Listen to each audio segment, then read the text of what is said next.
Hey, welcome back to another episode of It's a Football Thing. As always, I'm your host RJ, and I'm joined by my champion mates and legendary co-hosts, Scott the Goon and Rob the Red Devil. How are we this evening, gents? Come on, you Gunners. North London is red, baby. Red. North London, yes. Yeah, still a bit deflated, boys. You know, it takes a while to recover from these unlucky weekends, but I'm sure we'll get there.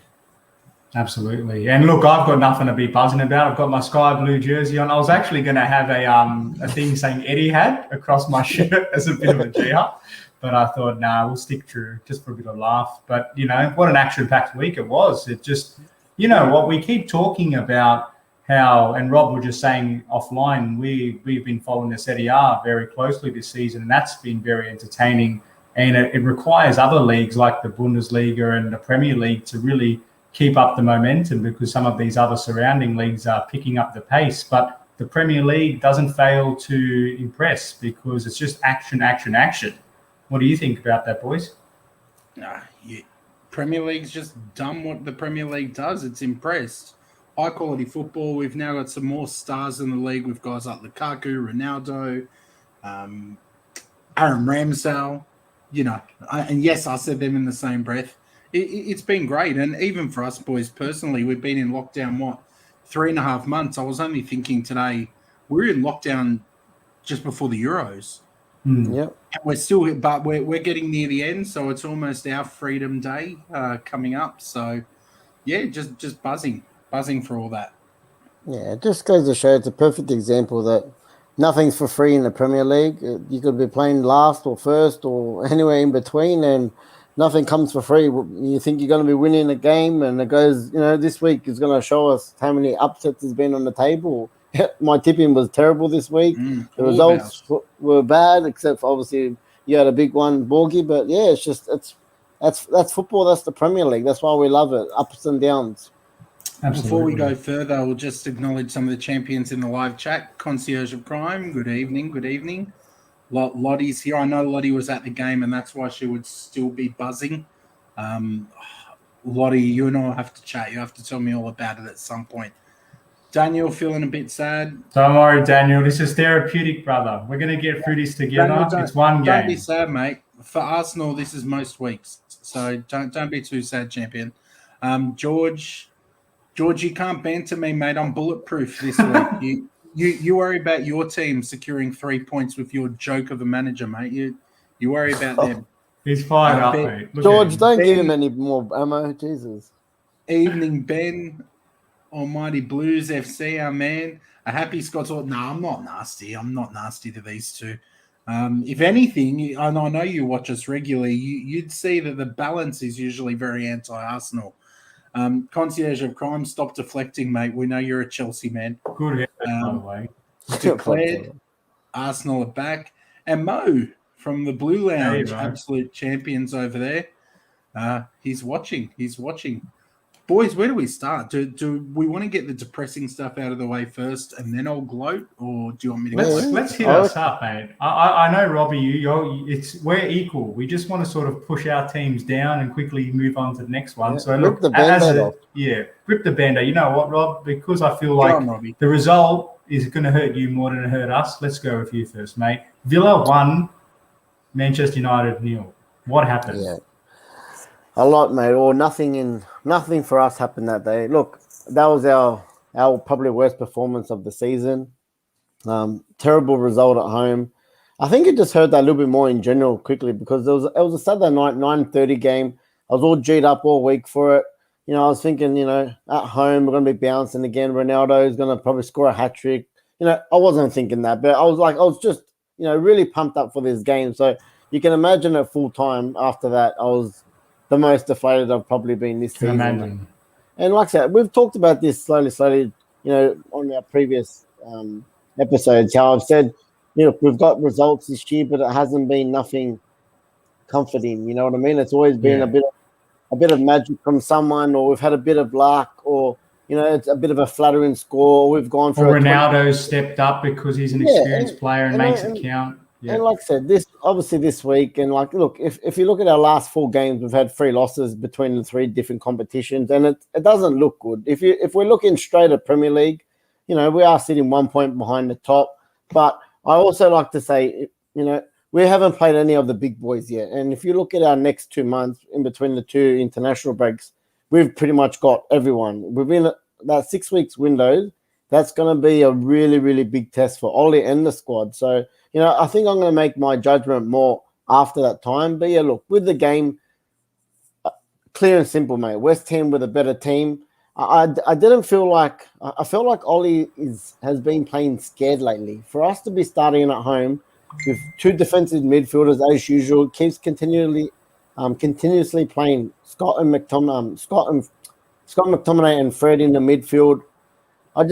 Two setters at home at Old Trafford against a mid-table team in Aston Villa. It doesn't shout out confidence. We want to go and attack and score goals kind of thing. And we didn't create many chances. He continuously plays with Pogba off the left, which it makes us very narrow. It doesn't give us a lot of width. There's just there's a lot of tactical things in there that he's been continuously with, and it's not happening, and he's not changing it. Obviously, we got a bit more unlucky. We had two changes in the match that were forced. We lost Harry Maguire and Luke Shaw, so that didn't help. Yeah, it didn't help my fantasy Premier League either. It didn't help anyone's fantasy league, but yeah, that didn't help. And then obviously it just left us with a one tactical change at the end. Was it the right one? Look, you bring Cavani on. When it was 0-0 at that point, and you want to bring a goal scorer on, but I still think I would have liked to have seen maybe a Jadon Sancho come on, give a bit more width, hopefully a bit more spark. Cavani was good, but it pushed obviously Ronaldo out to the left, and we only just had this conversation last week. That I said I don't think that Ronaldo belongs, on that left flank anymore. He's someone that's got to go down the middle. He's just going to be a predator in the box. But you can't play Cavani out there. You can't play Cavani. Mate, Cavani played wide or drifted off the right at PSG when Ibrahimovic was there his whole career, man. So you can play there. His legs aren't what they used to be. Yeah, but he didn't have to bring on Cavani. He could have bring on a Sancho. You know what I mean? Yeah. And look, if it wasn't for the 4 subs, you've got Donny van de Beek sitting there, a creative player. You don't have to have 2 pivots there. You should have. I wanted to see. Everyone's screaming out for a Donny and a Matic, mate. One to sit, one to be a bit more creative and push the team forward. But look, he's got to do something because at the moment it feels like we're in a little bit of a low spot now. So like I said, with the 3 losses, obviously we can see that late on we got the penalty. And look, as soon as we got that penalty, I was the first one. I was saying, I didn't know who was going to take it, but I'm like, we're not getting this penalty, mate. A lot of people were saying, Ronaldo should have taken it. Look, that's one thing I am happy that Bruno did take it because I still think he's our best penalty taker. And if the next penalty came next match, I personally hope he takes it again. I hope it, it wasn't a one miss, okay, you're off penalties kind of thing. And look, if we did grab the draw at the end, it would have been a paper in over the cracks because we did not deserve a result out of that. And fair play to Villa, mate. They were really good. Yeah, even after the game, I love watching the press conferences with the managers afterwards. And Ollie was very quick to point out that we had a lot of shots. Villa sat back and basically just got a lot of good blocks in. And yeah, the stats do say that it was 28 shots versus 7 or whatever it was. But, like I was saying to Scott last night, it's the quality of the chances created. Rudiger has shots from 30 yards almost every game. Would I count that as a good chance? No. So I'm very cognizant of and cautious of using stats about how many shots you've had because I agree. When you look through all of the highlights in detail, Villa had is equally as many dangerous actual clear-cut chances and should have scored earlier in the game. And United as well with Greenwood taking his shot, not cutting it back to Green. So, you know what I mean? It wasn't as straightforward as saying we were just unlucky. I think Villa had more. Look, I know because I had your game on the screen next to me, and I could keep saying on the Chelsea game, you would have seen the pop-ups. Like it would have been like a goal rush thing. Every time Villa had a chance, it kept popping up on your one. So they did have really good chances when compared to us. I don't know what you're talking about. Chelsea didn't play this week. Let's move on from that quickly. On United, Robbie, on United, I'm not even going to go into Ollie because everyone knows where I stand on that. And there are some good comments in the live chat we'll get to in a sec. I want to talk quickly about Sancho. He came in, huge price tag, huge props on him. Again, he's an English player, and we know that they get hyped up. Now, I remember Nicolas Pepe coming to Arsenal was absolutely slandered as a massive flop after about this many games. Sancho at this point, and I'm not saying he's a flop, right? Because I think he'll come good. He just needs to readapt. But have you been disappointed with the start he made? Like, I'm sure we all expected a little bit more from Sancho. He hasn't honestly, if you look at he hasn't had a lot of game time. Like his first 2 games, he made 20-minute cameos off the bench. He started a game in the Champions League, which he got subbed at halftime because we got the red card. He had another start in the League Cup with our B squad, so I'm not going to judge him on that. Look, he hasn't lit any fireworks yet, but I'm honestly not panicking with him at all. And like I said, if you're doing the comparison to Pepe went nearly the whole season on that same form. So at 6 games in, I'm going to give him a bit more time. He is a proven baller. You know, we've seen him playing for Dortmund. We've seen him in the Champions League. He is a proven good player. I am going to give him time in the Premier League. I personally think he needs to start more games because I don't think you're going to gain confidence from sitting on the bench. I think minutes is going to give him... Isn't it? Isn't that the thing? Like, it's hard to judge someone that's not getting enough minutes. So it's sort of like trying to judge players like when Kai Havertz started us last season and all the hype was around him, but he was slowly being eased in and people saying, oh, what's this German wonder kid and what's he really doing? And we were expecting him to bring on what he brought from the Bundesliga and it just wasn't happening. But then slowly, the season ticked on. He became acclimatized to the Premier League. And I know it's different. I know it's different for Sancho because he's had experience in England and whatever. But I agree with you, Robbie. I just think they're playing the long game with him. But I would be a bit, not nervous, but I think I'd just be getting a little bit impatient that we're not seeing him, get those minutes and develop, especially when United over the last few games haven't really been as menacing, because if they were on fire up top, then you could say, okay, well, we can't really crack it in because we're dominating. But if you're not dominating and you need some goals, he's a pretty hot talent to sort of throw into the mix.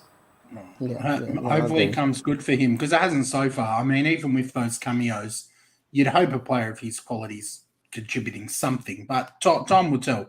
Time will tell, and I think Havertz was a really good example to use there. I'm just going to put up a couple of comments from the live chat before we move on to Chelsea. George saying it was a poor approach playing with 2 sitting midfielders at home. And George thinks that Villa deserved the win on the balance of play. Good shout, George. We know you're a real one. Daniel saying Bruno needs to be nice and calm. Like Zaruni, Fred has got to stop starting. I know you guys are always banging on about Fred. I mean, look, I watched most of your game because the Chelsea City game bored me out of my brains, but your game was entertaining, was end to end. Fred is a bit of a weakness, isn't he?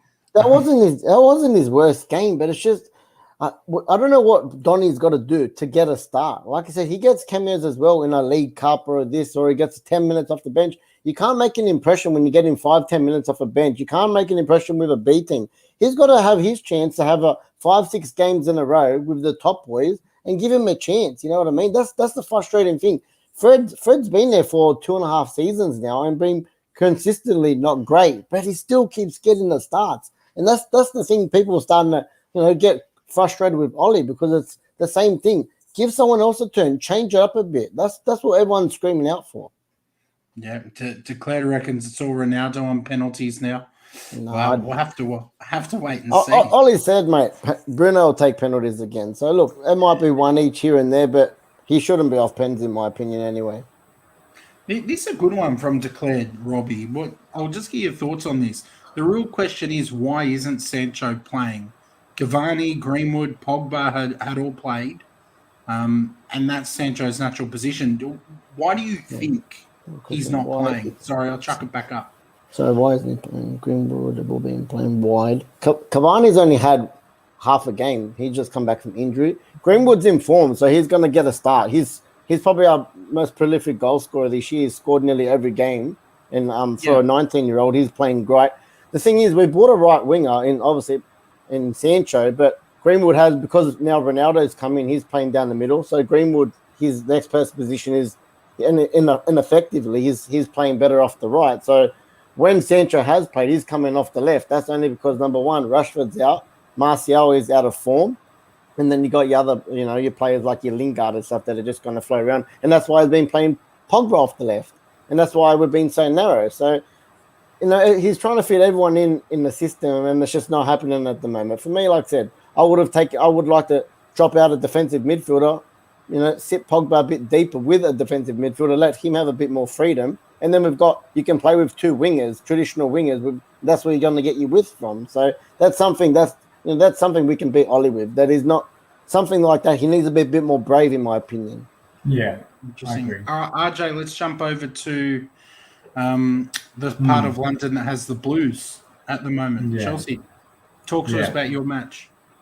Yeah, geez, I tell you what, I didn't see it coming. And like in terms of performance, I think the result I'm not too shocked about because we weren't versing the worst team of the league. In fact, by definition, we're versing the best team of the league. But for me, I had a little bit of foreshadowing that we were going to really struggle in this game, in the sense watching Thomas Tuchel's press conference, and the commentary was around, you're all treating it as a 6-pointer. Yes, it's a big game, but it's early days in the season, and just relax in case it doesn't go our way, because it's not the be all and end all. It's not the Champions League final. So, that kind of commentary got me thinking, oh, geez, I wonder what the mindset's going to be. And as it turned out, City, you could tell that they had a chip on their shoulder and were really playing for some personal pride. And more importantly, you got to appreciate the context is that we're 3 points ahead of them, so we have a bit of a buffer. So you have that excuse to be able to not play at 100%. I think that really crept into our game, unfortunately, as a Chelsea fan, because we gave them too much respect.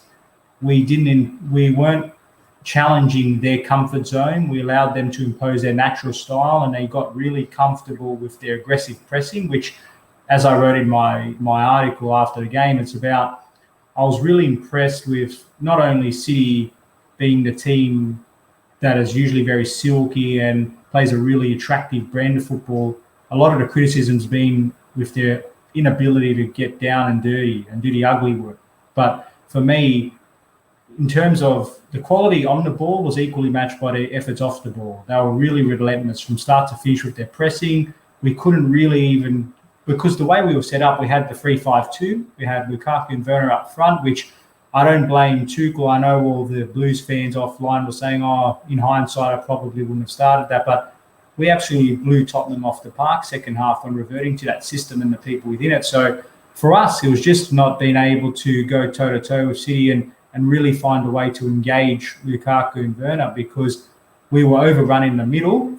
They were really aggressive high up the pitch and pigeonholing our left and right centre-backs there. And ultimately, we just struggled to gain any rhythm into the match. So all of that said, we only lost 1-0 via a deflected shot, which was fortuitous, and it happens.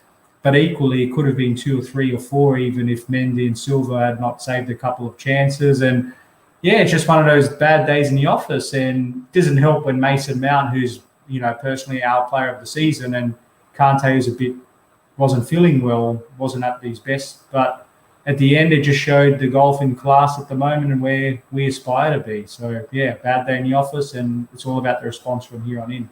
Absolutely. I want to ask you about one of the comments in the live chat in a moment. Just want to put a couple up. Ben said Chelsea were too complacent and were too slow in terms of their transition, and City were all over you. Nixon Talks. Welcome, new face. Yeah, Nixon. Liverpool 2016 back in action. Yeah, well, we'll talk about Liverpool shortly, that's for sure. RJ and Rob, might just chuck this one at you guys just for your thoughts. Tom saying, a reminder that at the end of the day, City is still the best team in the league. If they play well, they'll win. Hype's elsewhere around the league, but sadly, City is still the best in the country. But I'll take this one quickly, and then we'll get Rob's thoughts. So yes, Tom, very sensible. I agree. And again, it's all about being very balanced. And the facts of this, they are the best reigning Premier League champions. They've strengthened their team with a very dangerous attacking player in Jack Grealish, who I thought played really well against us. And you look at their results this season, they had that shock opening loss to Tottenham, which on balance of things, they really should have done better. And they had the draw against the Saints. And I know that they could have conceded a penalty, but again, they really should have put at least a couple of goals away.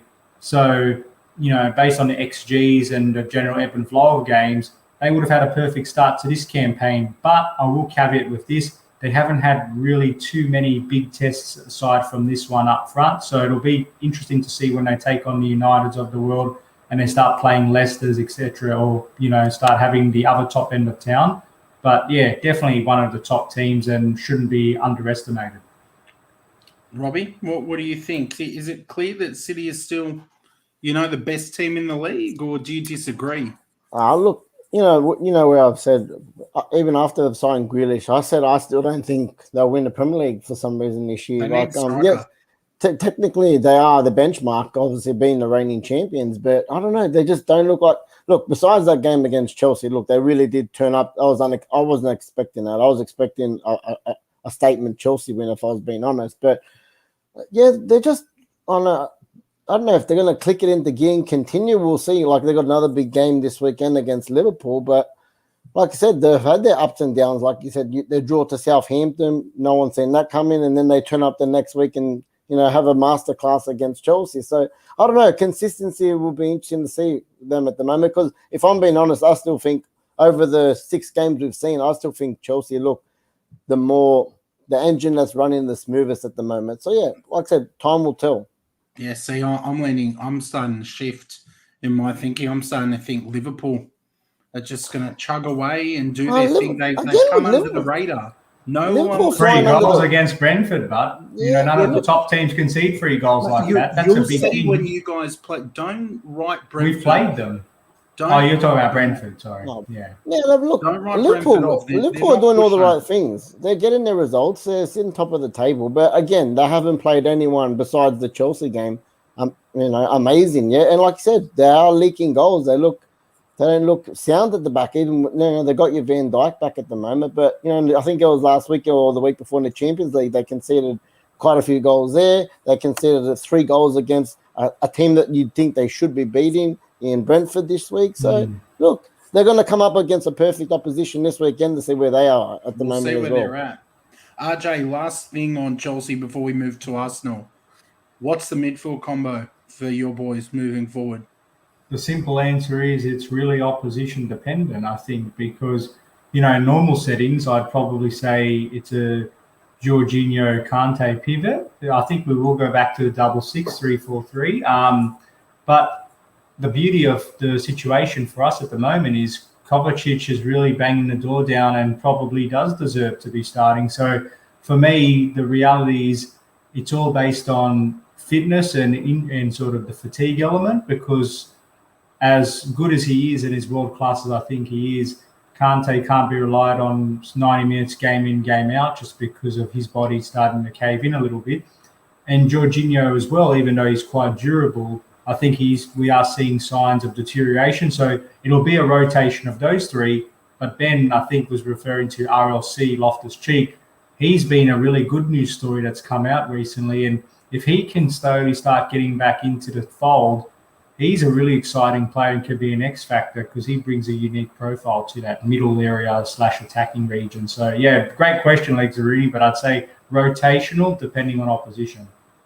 All right, let's move on to the other part of London. We had a huge North London derby, and we were fortunate enough to preview that with Lee Judges last week. I still can't get over how great it was speaking to Lee, but I've said this whole season, after the Chelsea humiliation, City humiliation, and the shock result against Brentford, that Arsenal's season started after the Chelsea and City games.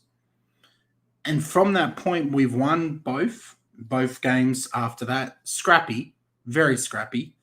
And we came into this derby and people had made us clear favourites. I wasn't buying that. The form goes out the window in these kind of games. There's no love lost between Arsenal and Spurs. But we came out from that first whistle pretty much showing the blueprint for how teams should approach a derby.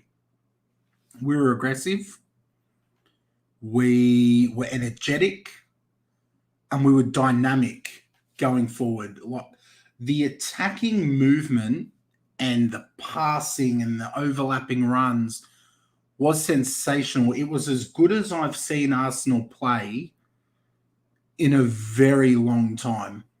and I mean that. I can't remember the last time I was more impressed with an Arsenal half of football. I'm not the biggest fan of Emile Smith-Rowe on the left.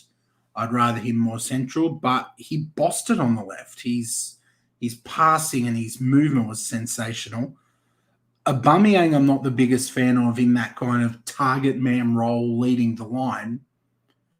He turned on for that game. There was one moment, it was the assist of the second goal, where he just had his back to goal, a pass has come in, and he's put on this deft little flick that just kind of bounced around the corner. I'm sure it was Saka that ran onto it.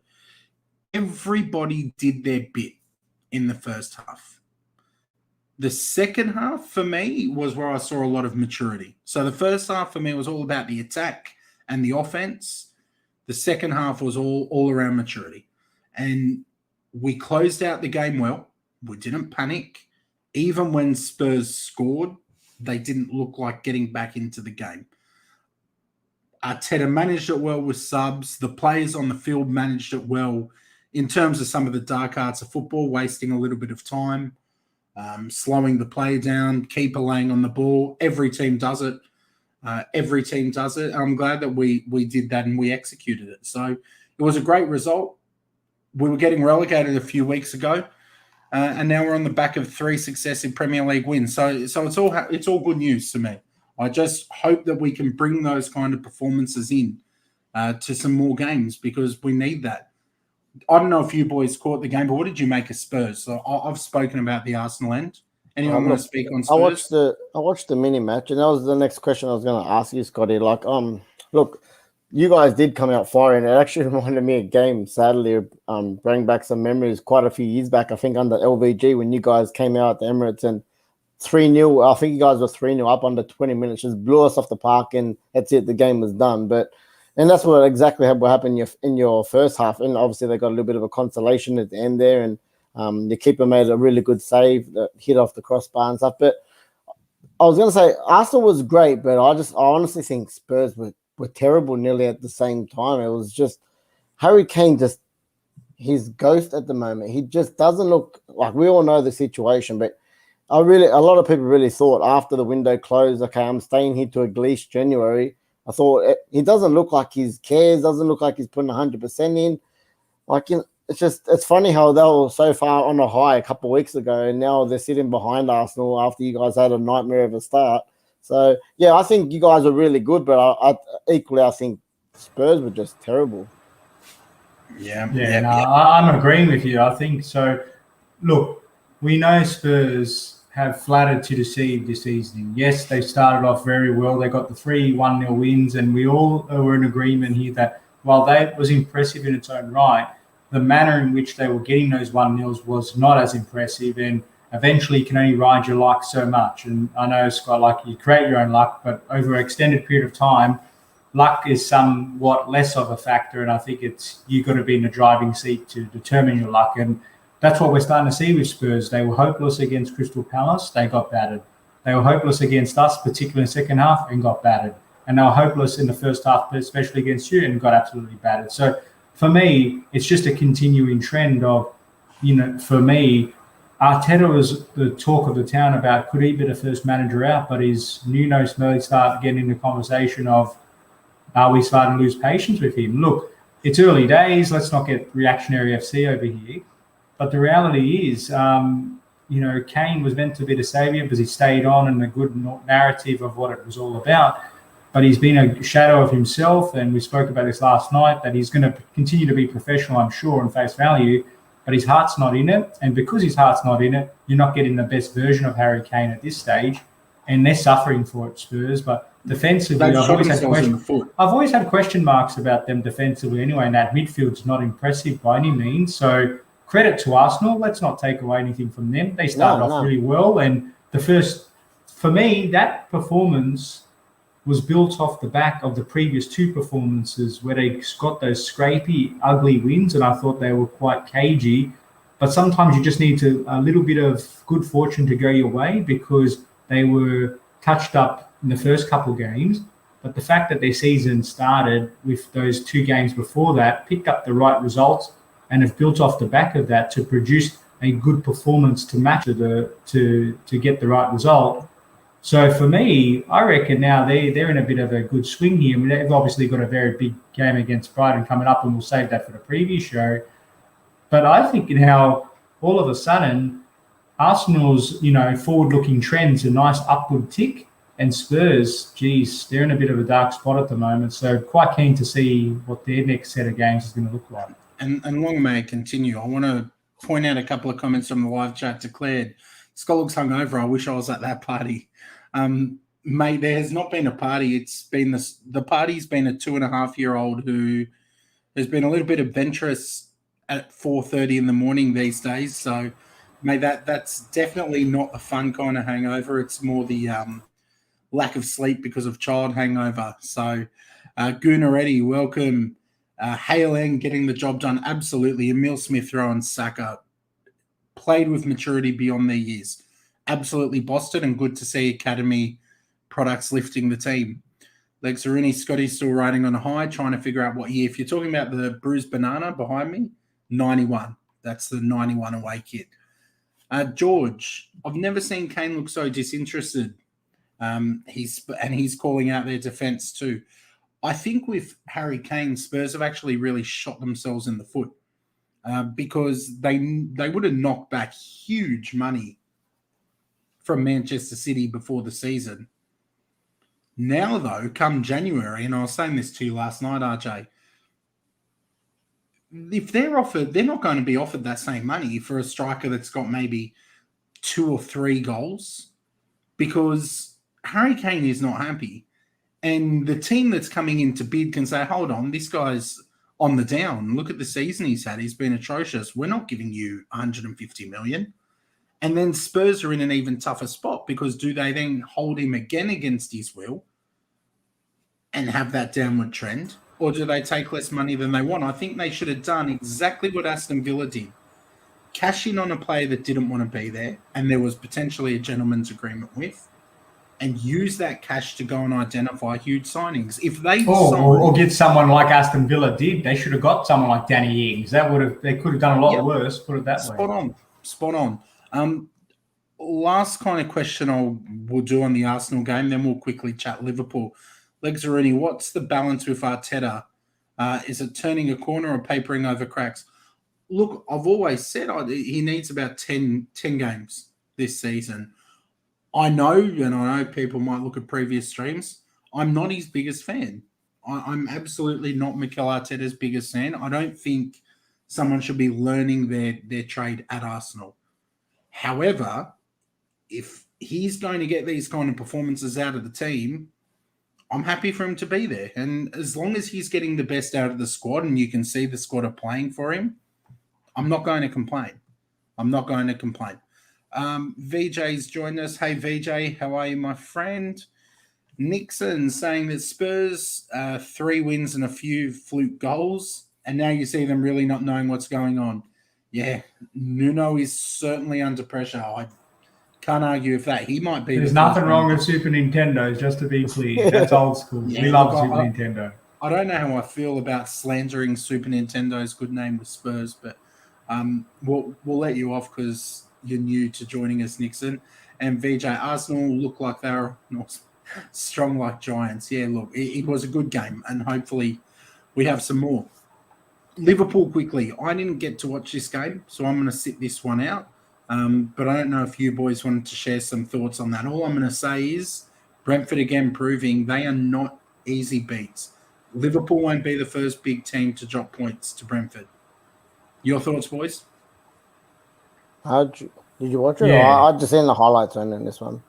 Yeah, I caught the mini match as well. And look, just very quick summary of the games. I thought Liverpool should have put the game to bed several times, right? But what I will say is that, especially at home, Brentford, they've got a lot of character and belief in that squad. And Thomas Frank, the manager, we talk about, and I know we're going to have a little bit of a manager chat a little bit later, but honestly, to come down, like to keep coming back from being down and then to being front and to concede, like it was just one of those things where they were punching so much above their weight. And I think results against yourselves, like Arsenal, they had the good win there.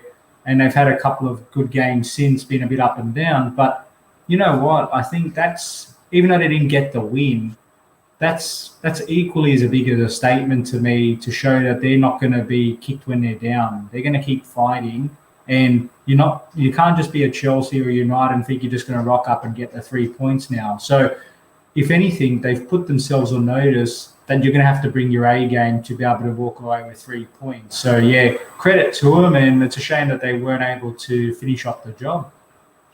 George is saying it was an entertaining game, constantly back and forth. Brentford proving they're much more capable of being mainstays, unlike Norwich. Yeah, very entertaining, actually. I've got to say, up top, very good attack. Yeah. Ivan Toney, and I think it's I can't pronounce properly. Mbwembo. Yeah, comes off the right. Yeah, playing really well together. Boys, I know we are going to have that manager chat, and I'm really looking forward to that. Were there any other results that you quickly wanted to mention? I'm happy to move on to managers, unless you wanted to say something. RJ, you look like you've got one you wanted to add. Yeah, just one quickly, because I thought it was one of the very exciting games as well, was West Ham getting over Leeds. I thought that was a good, really entertaining game. And, again, Leeds, is this the second season syndrome that we were fearing for them? Not fearing, but asking the question of, because, again, they took the lead, but West Ham had a few good opportunities at the start to really kick things off, and Antonio was quite important. And fantasy points. Yeah, well, I didn't get him this week, silly me, and we'll touch on that later about how not sensational I went this week. But yeah, West Ham again. They're another team that I'm slowly looking under the hood of the radar and thinking, oh, they're a danger team. Watch out. I'm not going to tip them for top 4 just yet, because there's some real high quality competition in front of them. But between positions 5th to 8th, I squarely put them in that conversation. Definitely. Robbie, did you have any you wanted to mention, my man? No, not really. A quick shout. I'm going to give a quick shout out to Brighton again, man, just for hanging up with the big boys at the moment. I don't know. I watched most of the game this morning, and it was a bit of a smash and grab for the Seagulls. Unlucky Palace. Yeah, unlucky. Palace were actually really good, man, but they just failed to put they had a really good opportunity for Jordan Ayew to put the nail in the coffin. It could have went 2-0 up. I don't know how he missed that, but anyway, left the door open and then Morpay, mate. He's one of those. Conor Gallagher deserves better, Robbie. Conor Gallagher, he's the man of the month. That's the first time I got to actually sit down and watch a full Palace game, and I have to say, you keep talking this kid up, and he had a really, really good game, man. So I have to say, you got a little starlet there, and don't sleep on him, mate. Yeah, it's only good for him. He's getting minutes, but it was just nice, they had a little bit of that, that derby rivalry, and Morpay got the last laugh at the end. But that's a big point, for Brighton, and they're still hanging with the big boys at the moment. So good point for them after being a bit of a smash and grab. Interesting, boys. Let's have this manager chat now. I know that later at about the halfway point of the season, we're hoping to do a bit of a show where we rank and order the managers. But I'm thinking for tonight, maybe we chuck out the name of a manager and then we just quickly give our thoughts, almost like quick fires. We won't go through every manager, but we'll chuck out a name. We respond, say how we feel, and live chat, of course, jump in. Are you boys happy to do it that way? Yeah, look, I'm going to go first, and I'm going to back with Tom. I'm going to go chucking Bielsa's name straight in the hat, boys, because, I think everyone – mate, what can we say? Every week he gets talked up for his attacking football. Mate, he's sitting in the relegation zone. He has not got that. Rob. Mate, they haven't got a win this season. Out of all these attacking, what's at the end of the day?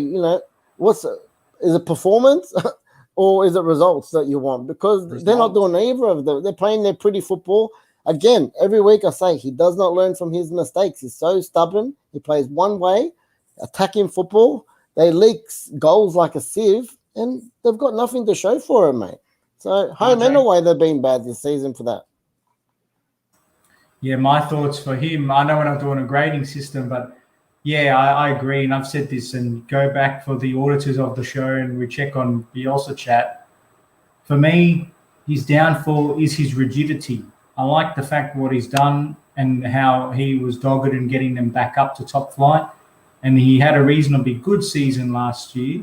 But like with every other club, they do their homework and study their opponents, and you have to show that you've evolved your game in some way, unless you're 110% on your game so that others can't usurp you. But clearly they haven't been playing their A game, and as a result of that, their one and only option has been found out. So for me, that squarely comes down to him. He's not the one conceding the chances and a bit sloppy, and Calvin Phillips missing the ball, etc. But you've got to be able to identify your weaknesses and make tweaks, because the buck stopped with you, unfortunately. And for me, there's been a whole lot of smoke and mirrors around him, and the show's got to eventually change. Otherwise, it's going to be quite the curtain fall for them.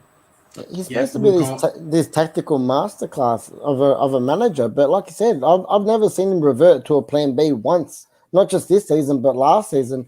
Last season, he got away with it and he got results to get mid-table, but I think this is a shocking start for a team that went quite well last year. So, it'll be interesting to see how they continue, because the pressure's going to pile on him. My thoughts on Bielsa, quite frankly, I think he was overhyped from the beginning. There was this giant media love-in with the fact that Leeds were back up. And part of that then came with Bielsa being showered with over-the-top hype. And even last season, it's not like they were title contenders or they were doing a Leicester. And I don't even, quite frankly, think their attacking football's that beautiful and exciting. I've seen some attacking teams play, and I'm not tuning into Leeds games every single week to watch them attack. I think he's overhyped, overrated. And if it wasn't for the giant media love fest for Leeds, I think he'd probably get the sack. So they're my thoughts on him. But I want to chuck another name at you, boys. Jurgen Klopp. Robbie, your thoughts? Never heard of him. Look, I've got nothing negative to say about Klopp. I am a bit, like I said, I'm a bit surprised with the Brentford game as well, in the Champions League game, of how many goals they haven't looked as strong at the back as they normally have been if you go back to their title winning season. But look, I've got nothing against him. I think Klopp shows his passion. Like, he's getting the job done at the moment. He's sitting on top of the table. And if they can improve and fix up the little tweaks at the back, I don't think he's got nothing to be worried about. Yeah, to me, I'm a massive fan of Jurgen Klopp. I just think energy when I think Jurgen Klopp, and his Liverpool team hasn't changed considerably over the last couple of years, but they're still keeping up the big boys. They're still plugging away. And I think he's been massively pivotal in rejuvenating someone like Salah and turning him into one of the best Premier League attackers of all time, in my opinion. Yeah. My favourite thing about him is he knows his best 11. And, like, he might wear him out, we think, sometimes, but every week they're going to play 4-3-3. You know who the 90% of that team, and they normally rock up and get the points. Yeah, consistency. Yeah. And that's what I love about him. I'm a happy, proud advocate. I jokingly said never heard of her, but I come from a position of spite because, for the most part, you'd really be honoured to have him leading your club, because you've got to remember, before he joined, they were in a bit of a flux state, and he really elevated that club he transformed them from being the joke of a team that used to only be celebrated on the History Channel to becoming the kings of Europe once again and being the dominant team in the Premier League amongst all of the other heavy hitters in Chelsea, City, United, etc. So what he's done since he's come to Liverpool has been nothing short of exceptional.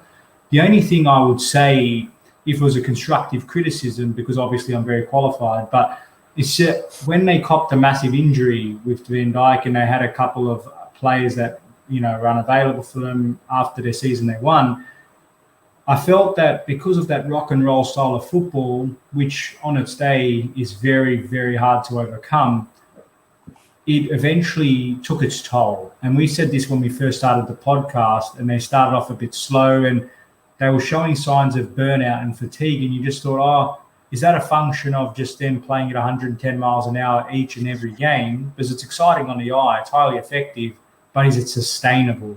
And that's the thing. I thought that season there, had they just took off the foot off the gas ever so slightly, they could have maybe kept that dream run going even longer. But he's a man of his principles, and I wouldn't blame him for sticking to them, because unlike Bielsa, it's paid off, and he knows what success looks like. So why would he deviate when he's got a tried and tested model that works? So, but when you say Jurgen Klopp, there's only a couple of words that come up, and that's respect and admiration. Final word on Klopp's going to George. Klopp's a great manager, handicapped by questionable owners. He has the potential to be the manager of the best team in world football if he's allowed to use all of his resources. Spot on, George. Absolutely spot on. Daniel's thrown a name out for us to talk about, boys. Brendan Rodgers, who isn't doing that well with Leicester at the moment. For me, I like Brendan Rodgers. I think he's a manager who usually meets the benchmark that's set. If their benchmark is to qualify for the Europa League, I think he's more than capable of doing that. He took his time away at Celtic. He learned how to win. They have had a bit of a dip this season, but I'm not as concerned about their form as I am the likes of Leeds. So I think Leicester will come back. I do think they'll need to sign a player or two in January, though. Robbie, your thoughts on Mr. Rodgers? Yeah, I agree. Look, we all like Rodgers, but I just think Leicester's low point now is their depth. You know, they've got like a European now. They've got to play every 2 or 3 days. They haven't got the depth in that team, and if injuries or fatigue kicks in, they just haven't got enough players to continue. And it's similar with Liverpool. You know, they haven't got a crazy bench at the moment, so they're only 1 or 2 players of an injury from possibly having a bit of a fall on themselves. So it's all down the depth for Leicester for me. Rodgers is a proven good manager, mate. I'd have him at United. Yeah, I agree with you, Robbie. I love being an Aussie show. We can call him Brendo here. Brendo is a top manager, in my opinion. I feel like he's someone, and I know I'm very conscious that he was a manager at Liverpool and got them to being the bridesmaid, not the bride. But what he did since leaving, gone and became that winning manager, came back, and what he's done at Leicester, again, I look at the whole tenure of his time since he's been employed there, he's been phenomenal for them. They've continued to lose good players and supplement them, and he's someone that, and you read a lot of player interviews, and everybody always speaks glowingly of him. He's a great man manager. He's a tactician at heart, and he's someone that knows how to have an identity, and that identity and players within it, and they all know their role. And for me, a true judge of someone's acumen is based on their ability to get the maximum from what they've got. So I think for me, even though they've had a bit of an indifferent start, and you look through their fixture list, they've had a few tough games. They've versed Man City, they've versed West Ham, they've versed Brighton, who we know is going in the top. So, they've also played Napoli in Europa. So for me, their indifferent start is a combination of both themselves not being at the best in their form, but also equally pretty difficult opposition. So I'm quietly confident that they're going to turn things around, and we're going to start talking about them in a lot more glowing light. But Brendan Rodgers, to me, like you said, Rod, you would take him at United. If Tuchel wasn't at Chelsea all of a sudden and we're looking for available managers, he'd be someone that I'd happily throw into the conversation. And I think at the time when Frank was being discussed of leaving, he was someone that they were seriously considering. So, yeah, another top manager for me. RJ, keep going with your thoughts, man. Just give us a few words on Thomas Tuchel. I don't think Robbie and I will need to say much because he's an excellent manager doing excellent things. Yeah, look, I'm very biased. For me, what I'll say is and I wrote this in that article the other day, Guardiola was someone that has a long track record of success, whereas Thomas Tuchel, he represents the modern day manager. For me, he's going to be in that conversation of the top managers because he's going to demonstrate success for the long term. And I think for me, I love all of his characteristics. He's obviously a football nerd at heart. He loves analysing the game, and I listen to a lot of his pre- and post-match conferences, and the way he talks about ball recoveries and off-the-ball stuff. He just loves talking football, but it's the combination of both his football IQ and his human EQ. He's a very transparent, sincere, and sort of very empathetic kind of guy. And I love the fact that he sometimes overshares information with us in his conferences, but I just think he's a football purist at heart, and he's someone that clearly knows how to win. So, yeah, got nothing but absolute praise for Thomas. Robbie, you want to talk Ollie quickly? Look, man, there's not much more I'm not going to add to what I said at the start. If we're judging on this season, look, I think he's doing okay, man. In the Premier League, I said we had our big disappointing loss this week. Over the 2 or 3 competitions, it doesn't look good that in the same spot we've had the losses. But look, I'm happy with him, and I really am going to judge him between the November international window, because that's when I think we've got a really, really big test. But look, if we go back in last year, I think in our first 5 games we lost 2 out of our first games, including our first one at home. And we ended up coming second at the end of the year. So it is early days. I'm not one of the persons to just knee jerk straight away after a loss and be like, oh, we need a new manager. Yes, he does need to start. What can I say? He's getting better results or getting more better performances out of the team, because at the moment I think he is relying on individuals to get him over the line and bail him out. But yeah, look, I'm happy to give him. I've said from this whole time, this is his make or break season. So it's going to be up to him at the end of the day. RJ, you wanted to bring someone up? Yeah, so we've talked about the top end of towners. For me, someone that, just trying to keep things nice and in form, a manager that I've started to grow a lot of affinity for, a lot more respect at least, is Dean Smith from Aston Villa. Now, I'm not bringing that up just because they beat United, but we've had a couple of really tough clashes against them, not just this season, but last season as well. And I think for me, someone like him, he's doing a great job with the Villa boys. I like that. Great work, Tom. No, but honestly, I know. But for me, Dean Smith, someone that's underrated. We talked about Graham Potter last season, and obviously he's doing great wonders this season. But Dean Smith is someone, he's probably, because he's not an outspoken sort of guy, he just goes about his business in a quiet way. You notice that Villa very rarely get absolutely blown off the park by anyone. They're super competitive. They've got a good foundation. They're a well-run club. And I think the fact that he signed off on them, obviously with Jack Grealish, was a buyout clause, but the fact that they stayed calm, they supplemented with these 3 players that they brought in, and the fact that they've been able to transition them pretty seamlessly, and even though they've been out for a couple of weeks themselves, that's a sign of a good manager in the making for me. What do you boys think? Yeah, look, I don't have a whole heap to say on him. I mean, he's doing really well. He's one of those managers for me that he's in the right place at the right time. Like, Villa is the perfect environment for him. That squad is perfect for him. Like, I don't necessarily think if you sacked Ollie today and put him in charge of Man United, that they do significantly better. I think he's in the right place. And that's agree. Showing. It's definitely showing. George says he seems like the next England manager in waiting when the love affair with Southgate's over. Perhaps. Yusuf's joining us. No need to be sorry, mate. We're just glad to hear. Thanks for joining us, Yusuf. For me, obviously, a couple of words on Arteta. I did already say it, though, in the North London Derby recap. He's learning, but at the moment, it's positive trends. And that either indicates that we've been really, really lucky, which I don't think we have, or it indicates that Mikel Arteta is learning about this squad and learning how to manage and how to, not be a coach, but be the boss. So for me, Arteta has bought himself far more goodwill with the last 3 results. And now that he's got his players, there are no excuses for him to succeed and meet the minimum expectations. So positive trends at the moment. I'm looking forward to seeing what the next run of games holds. I don't know if any of you had thoughts on Mikel.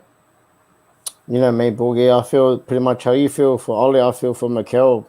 I don't think he's going to get Arsenal to, challenge top 4 to get back in the Champions League.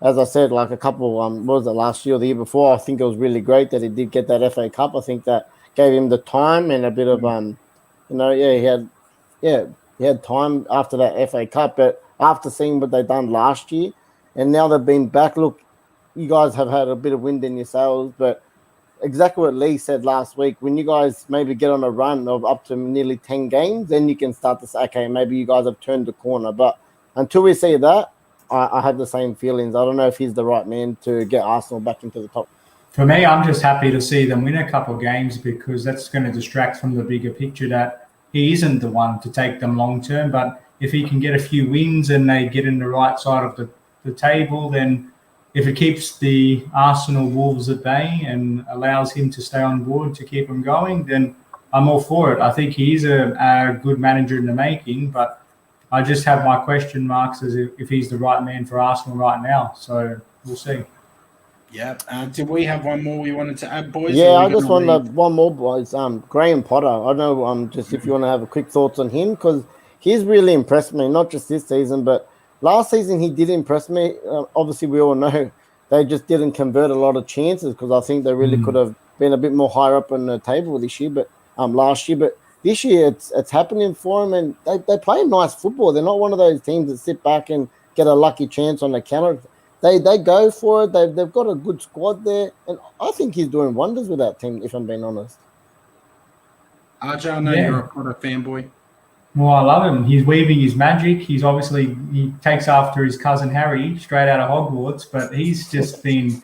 I've been beating the drum on him all season last season, and I just think it's nice to see his players are finally taking some ownership and putting away some of the nice chances that they've been creating. It's a long race. We know that.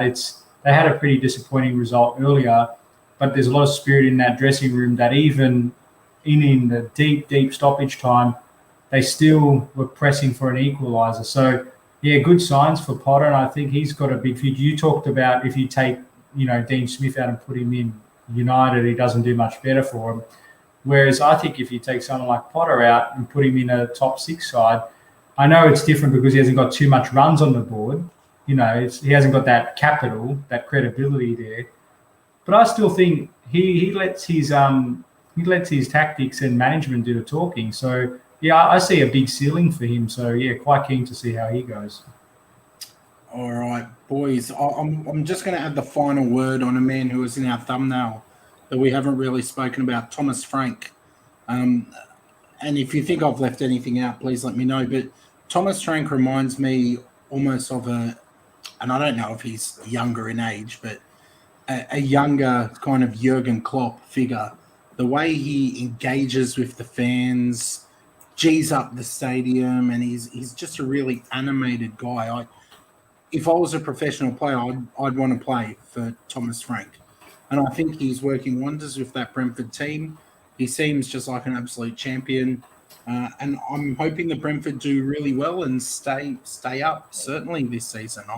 I'm enjoying what Thomas Frank's doing. Another one who isn't sitting back and just trying to scrape a lucky win on the back of 90 minutes of low block. So Thomas Frank, too, one to think about. We've got the updated tipping results in there. Robbie, have you got them handy? Yeah, hold on. I think I put them in the chat. You did. Yep. Okay, so RJ is starting to run away with it. Early days, he's on 42. I'm on 35, and Borgie are on 33. So you've done. Put the queue in the rack, boys. It's all done. Pack it up. I had a bad one this week. Over. Borgie done well. I think RJ got 2 scores right as well, so that's why I got a bit of a good jump this week. There you go. The Oracle, mate. Changing my name now. The Oracle. he always pulls out a little bit of luck, RJ, doesn't he? I'm still leading a fantasy race, but boys. Oh, yeah, there you go. I'm not winning much, but at least my team won on the weekend. I'll take that.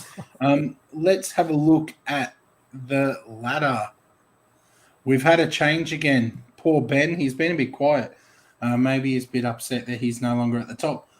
Chijoke has taken first place again. Ben dropped down to second. That's my pseudonym, by the way. That's my alter ego account. So I'm at the top. So congratulations to me. There's 1 point between them, though. It's so tight at the top. You then got the top 10 with Antonio, Vivek.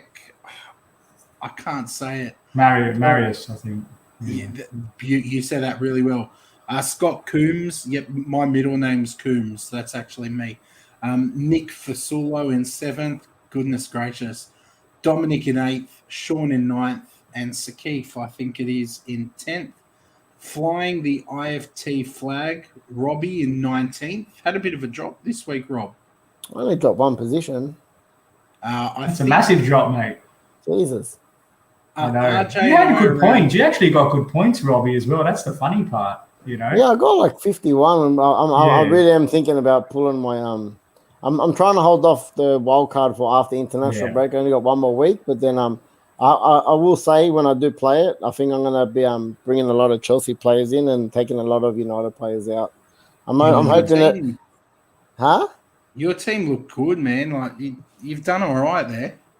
You know what? What gave me the only week I had Jimenez. I've been playing him. I put him on the bench this week, and he gets his first goal of the season. He's I took gone, out bro. Vardy, bro. I took out Vardy, and of course he's Wow. starting to show us his old class again. Wow. Yeah, there you go. There you go. Before we wrap this thing up, Yusuf asking for the FPL code. I'm happy to share it with you, Yusuf, a little bit later on. Declared saying that Brentford reminds him of Sheffield United when they first came in. Fair shout. I feel like Brentford are a little bit more offensively minded Yeah, I than agree. Sheffield were, but Declared, is it safe to bring Arsenal players in now? Mate, do it at your own peril. I'm running Tomiyasu in there because he's been phenomenal. I'm thinking about bringing Smith Rowe in. Maybe you guys look like you have a bit of a decent thing in. I think you got a goal and assist today, but good fixtures ahead. I've already got Ben White, but I'm thinking about bringing a midfielder in maybe. You know what, though? You know what the thing is? We've got to be mindful. There's only one more game before international break. You've got to be careful getting players in case they get injured or whatever. So it's just that's why I've been a little bit gun shy to pull the trigger. Yeah, Declared's having a go at you, Rob. How many zeros, even with your wild card? Yeah. Oh yeah, like the United boys, mate. Luke Shaw got pulled off. Who else was that? Oh, Fernandez. He'd missed the penalty, otherwise he would have been on the score sheet. But look how many goals scored. I got Rafinha there, got St. Maximin, got Antonio. I've done all right, mate.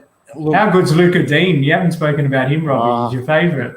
You know what? I told you I'd keep him for this week to get it. If he didn't get a clean sheet against Norwich, mate, he's not coming back. So he survived. He lived to die another day. Well, boys, on that note, it's been a big one. It's been a big one today. We said we were going to keep it under an hour. We lied. We haven't done that. We do have a big one coming up on Thursday as well. RJ, you want to mention that show and wrap this up? Yeah, definitely. Well, tonight was a great recap of the week that was. Not good for Robbie and I, but good to see Scott happy for one. So good on you, Scott.